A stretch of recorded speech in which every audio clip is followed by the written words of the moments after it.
What if I told you that a $200 survival kit from REI will fail you in 3 days? What if I told you someone pulled 10 random items from a dumpster behind CVS and built a system that works in freezing rain for months? You wouldn't believe me, but here's the proof.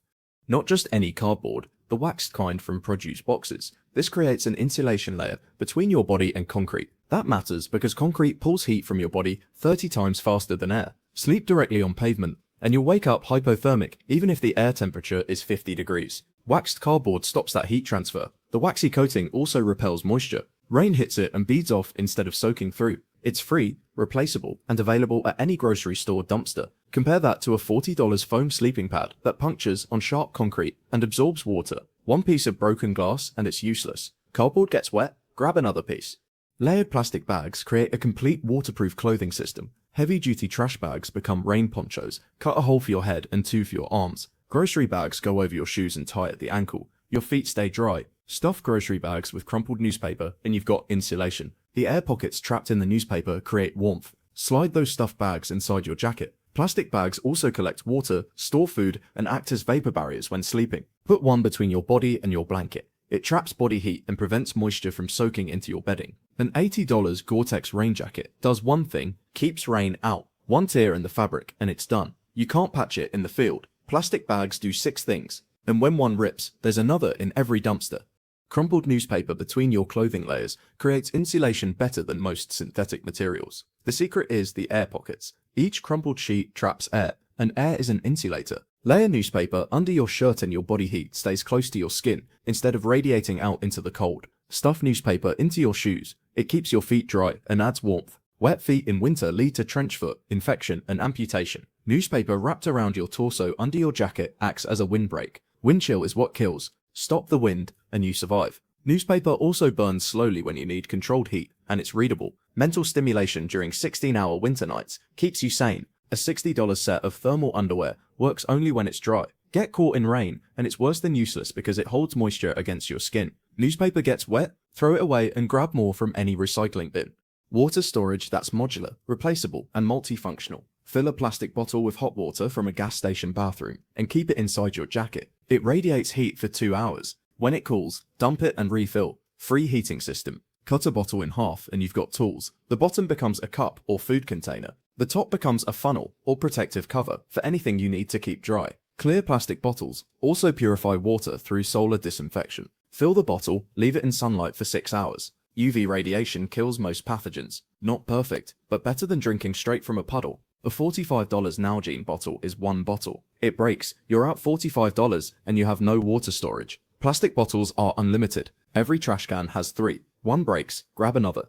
A mobile storage system that carries over 100 pounds without destroying your back. Everything you own fits in a cart. Blankets, food, clothes, water. Instead of carrying 60 pounds on your shoulders, you push it. The cart also protects your belongings from theft. It's visible and too large to steal quickly. Someone can grab a backpack and run. Nobody's running with a shopping cart. Throw a tarp over the cart and everything stays dry in rain. Chain the cart to a pole or fence, and it's secure while you're gone. The frame doubles as a drying rack. Hang wet clothes over the sides, and they dry faster than stuffed in a bag. A $150 tactical backpack holds 40 pounds maximum. Carry it for 8 hours and your spine compresses, your shoulders go numb, and someone can slice the straps and steal it in 5 seconds. Shopping carts are free from any store parking lot, indestructible, and they make survival mobile.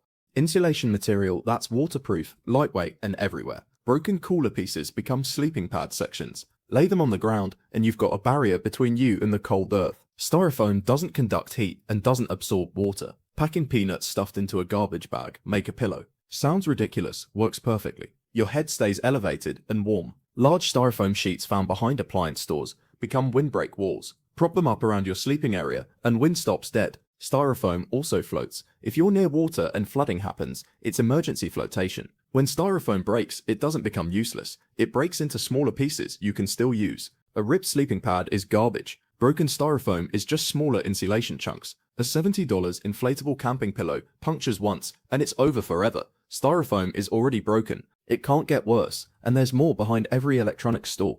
Construction site tarps create weatherproof shelter in any environment. Heavy-duty plastic sheeting from furniture packaging works as ground cover, creating a dry zone regardless of weather. Rain, snow, mud. Plastic stops it from reaching you. Tie a tarp between 2 points and you've got a roof, angle it correctly, and rain sheds off while you stay dry underneath. Tarps also reflect body heat when used as an inner layer. Wrap plastic sheeting around your sleeping area and your own body heat warms the space. Multiple tarps create a modular shelter system. One for ground, one for roof, one for walls. A $200 camping tent is visible and attracts police and thieves. Tarp shelters blend in and look like construction debris. Tents have zippers that break and fabric that tears. Tarps have no moving parts. They're just waterproof sheets that do exactly one thing perfectly. 5-gallon buckets from construction sites and restaurants are waterproof storage containers that multitask like nothing else. Flip the lid and it becomes a portable chair. Fill it with water for washing. Invert it and you've got an elevated platform to keep items off wet ground. Punch holes in the bottom and it's a makeshift shower. Nest multiple buckets and you've got an organization system. Buckets are rigid, stackable, and multi-use. They can be sat on, stood on, and used as step stools. A $55 dry bag only stores things. Buckets do everything. They hold 2,000 pounds of weight without collapsing. Drop them and they don't break. Leave them in the rain and contents stay dry. Behind every restaurant there's a stack of empty pickle buckets or frosting buckets. Free, durable, and infinitely useful.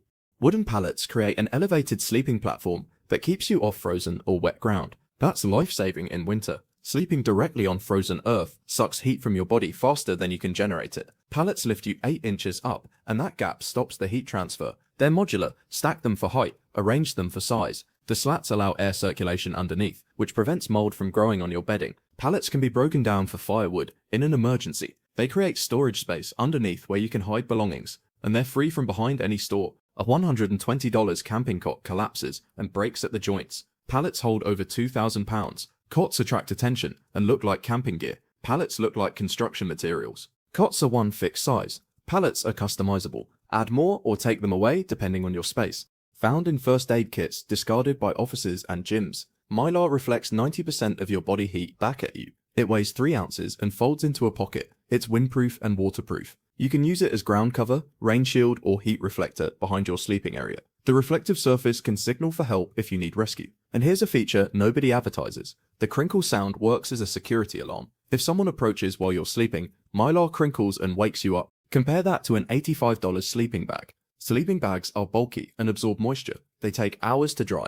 Mylar dries instantly. Sleeping bags are theft targets because they look valuable. Mylar looks like trash. Sleeping bags lose all insulation when wet. Mylar works regardless of moisture. One Mylar blanket lasts months, and when it tears, there's another one in the next discarded first aid kit. The real difference isn't the items, it's the system. Camping gear is designed for weekend trips. You have a car, a house to return to, and the budget to replace broken equipment. Street gear is designed for indefinite deployment. No car, no house, no replacement budget. Here's what trash-based survival does better. Redundancy. One sleeping bag breaks and you freeze. 10 cardboard sheets break and you grab 10 more tomorrow. Replaceability. A $200 tent gets stolen and you're homeless and broke. A tarp gets stolen and you walk to the next dumpster. Invisibility. $500 worth of REI gear makes you a target for theft. A pile of trash and nobody looks twice. Modularity. Camping gear is fixed function, but a 5-gallon bucket is storage, seating, washing station, step stool, elevated platform, and rain collector. Adaptability. Brand name gear works one way. Trash items get repurposed constantly. The expertise is what separates survival from death. Someone with $200 of camping gear knows how to use camping gear. Someone surviving on trash knows material science, thermodynamics, waterproofing, weight distribution, and urban camouflage. This isn't poverty, it's engineering. Minneapolis, January 2024. Temperature -15 degrees Fahrenheit. A shelter system built entirely from dumpster finds. Pallet base elevated 8 inches. Cardboard layer for insulation. Plastic tarp for weatherproofing. Styrofoam panels as wind barrier. Mylar blanket for heat retention. Newspaper stuffing for additional insulation. Total cost $0. Survival time 6 weeks until spring thaw. Condition: no frostbite, no hypothermia. Compare that to a hiker with an $800 winter camping setup who abandoned his attempt after 3 nights due to condensation, equipment failure, and inadequate insulation from the ground. The data backs it up. Portland Street Medicine documented over 200 successful winter survival shelters. 87% used no purchased materials. Average survival rating in sub-freezing temps, higher than campers with consumer gear. Why? Because the trash-based system was tested in real conditions. Consumer gear is tested in labs and weekend scenarios. Outdoor retail is an $18 billion industry built on a lie that survival requires expensive gear. The lie works because most customers never actually test the products in real survival conditions. They use them for camping trips with backup plans. Car nearby, hotel as fallback, emergency services available. Real survival has no backup plan. And in real survival, the expensive gear fails first. Zippers break, seams tear, batteries die, waterproof coatings degrade, moving parts jam in cold, and single-use items become dead weight. Trash items don't fail the same way. They're already broken in, already weathered, already at their worst condition. A Mylar blanket found in a dumpster works exactly as well as a new one. A shopping cart is already scratched and dented. It can't get more damaged. The industry hates this truth. The best survival gear isn't sold, it's scavenged.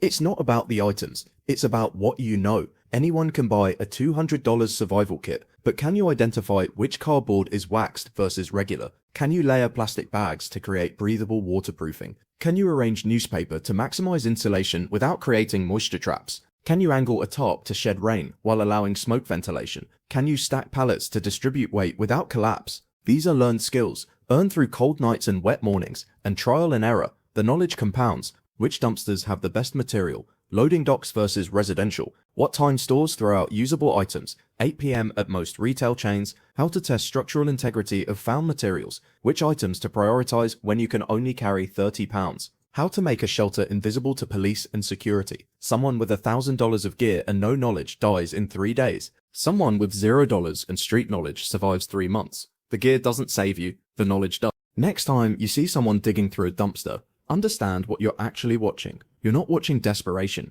you're watching resource acquisition, material science in real time. That shopping cart, full of trash, it's a mobile shelter system that outperforms anything at REI. That pile of cardboard, it's a thermal regulation system better than $200 worth of sleeping pads. The survival industry wants you to believe you need to spend money to stay alive. That's how they make billions. The truth is simpler and harder. You need to know things. You need to understand materials, weather, thermodynamics, and human behavior. A homeless person surviving winter in Chicago with $0 knows more about actual survival than someone who spent $2,000 at Cabela's. We built a society that throws away the exact materials people need to survive. Then we criminalize the people who retrieve them. What does it say about us that the best survival gear is in our dumpsters, and we call the people who use it trash?